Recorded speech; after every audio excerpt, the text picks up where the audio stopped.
This is Brian with ScreenFiles.com and Trillium's Reactions.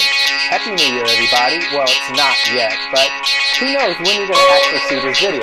So, Happy New Year. Which I only know about because it's awesome. It's Stormcast, who is out there on the lookout for new and interesting stuff, and it lets me know when there's something worth seeing. In any case, St. Maud is a horror movie, and it has religious overtones. That kind of bothers me, to be totally honest, because as an agnostic, I tend to be kind of leery of religion in general. And so when you have movies, even horror movies, with religious overtones, I tend to be mildly put off by them. I'll watch them, but it's not something I particularly like. In any case, St. Maud is from A24, the studio that gave you the Vvitch.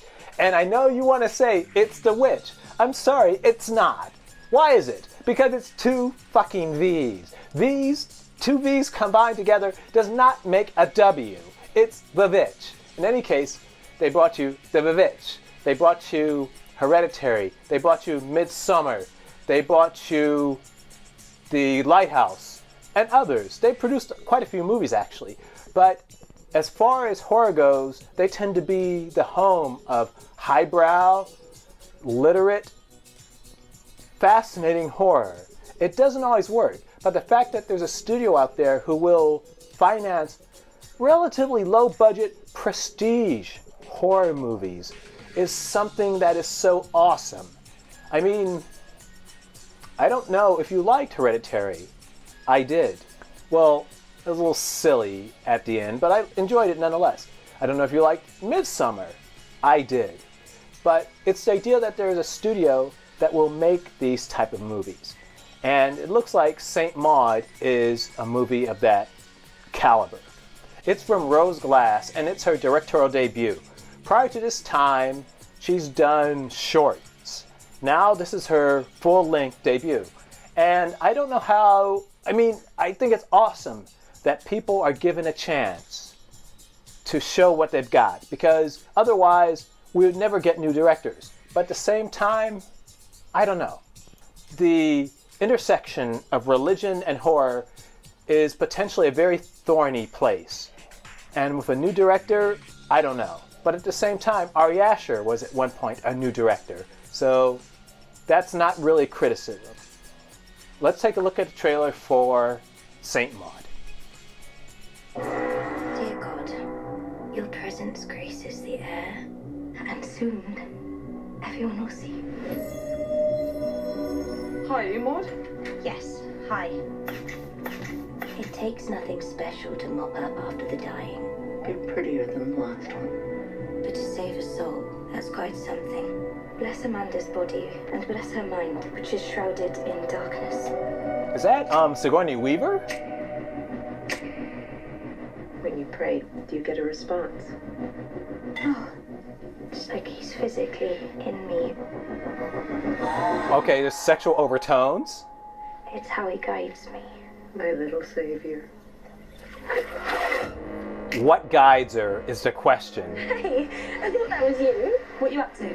I'm a private carer. You're still nursing? What? I know what happened.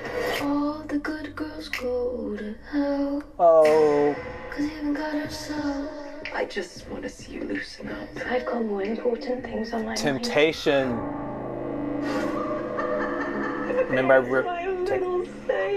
Remember I mentioned religious overtones? He isn't real. Nothing worthwhile comes easily. The good girls go to hell.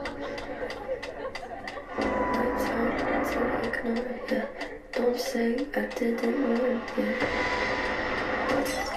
You must be the loneliest girl I've ever seen. I'm ready and open. Ooh, self-flagellation. I love your love than ever before. I have a responsibility. Oh, yes, of course. This is life and death on another level.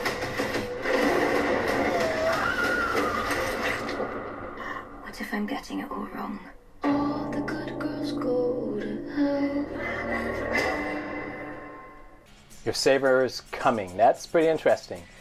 It seems to be a story of sexuality, a story of religion and misinterpretation of religion, because from this trailer exclusively, I get the feeling that this woman is channeling something, and it sure as hell isn't God. It looks interesting, but the thing is, it all rides on the approach to the subject matter. As I said, this is Rose Glass's first movie. I don't know how she would approach this subject matter. In fact, I've never seen any of the short films she's directed. So she's not a virgin, dare I say, to cinema in a sense of this is the first thing she's ever done. That's not true. It is the first full-length feature she's ever done. She's directed numerous short films, though. So it all depends, I guess, on the writing, but Rose Glass also wrote it. So I don't know where it's going to go, but it's wearing its themes on its sleeve. That's a good thing if it's done well. It's an obvious and frankly boring thing if it's not. We'll find out. This is Brian with ScreenFiles.com and Trail Interaction. Happy New Year and thank you for watching my channel. Peace.